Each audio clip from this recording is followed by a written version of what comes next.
Meghaninagar plane ક્રેશમાં અતુલ્યમ હોસ્ટેલના ડોક્ટરોના બચાવના દ્રશ્યો થયા viral.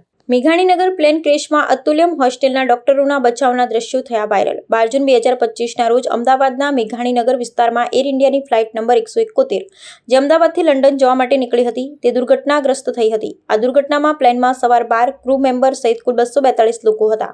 Plane crash થયા બાદ જે સ્થળે વિમાન પડ્યું ત્યાં નજીકના અતુલ્યમ હોસ્ટેલમાં રહેલા ડોક્ટરોનો બચાવના દ્રશ્યો હાલ સોશિયલ મીડિયા અને સમાચાર ચેનલોમાં વાયરલ થયા છે. વિડીયોમાં સ્પષ્ટ જોવા મળે છે કે અતુલ્યમ હોસ્ટેલના એક ભાગમાં આગ લાગેલી છે. બીજી બાજુ એક યુવતી તથા બે યુવાન હોસ્ટેલના રૂમની બારીમાં ઊભા છે. એ દરમિયાન એક યુવતી બારીની રેલિંગ પકડી ધીરે ધીરે નીચે ઉતરે છે અને બીજા રૂમની બારીની જાળી પકડી પોતાને બચાવે છે. એક યુવક બારીની રેલિંગ સાથે ચાદર બાંધી નીચે ઉતરે છે જ્યારે બીજો યુવક રૂમની અંદર પાછો જાય છે. આ દ્રશ્યો જોઈ લોકોમાં ભય અને ચિંતાનો માહોલ ફેલાયો છે. આ દુર્ઘટનામાં અત્યાર સુધીમાં 10 ડોક્ટરોના મોત થયા છે. પ્લેન ક્રેશ થતા સમયે 5 ડોક્ટરો અતુલ્યમ હોસ્ટેલમાં હાજર હતા જેમણે પોતાના જીવ બચાવવા માટે હિંમત અને ચતુરાઈ બતાવી હતી. બચાવ કાર્ય દરમિયાન ફાયર બ્રિગેડ અને પોલીસ તાત્કાલિક ઘટના સ્થળે પહોંચી હતી અને બચાવ કામગીરી શરૂ કરી હતી. આ ઘટના બાદ સમગ્ર શહેરમાં શોક અને ચિંતાનો માહોલ છે. મૃતકના પરિવારજનોને તેમના સ્મૃતિ ચિહ્નો અને કિંમતી વસ્તુઓ પરત આપવામાં આવી છે.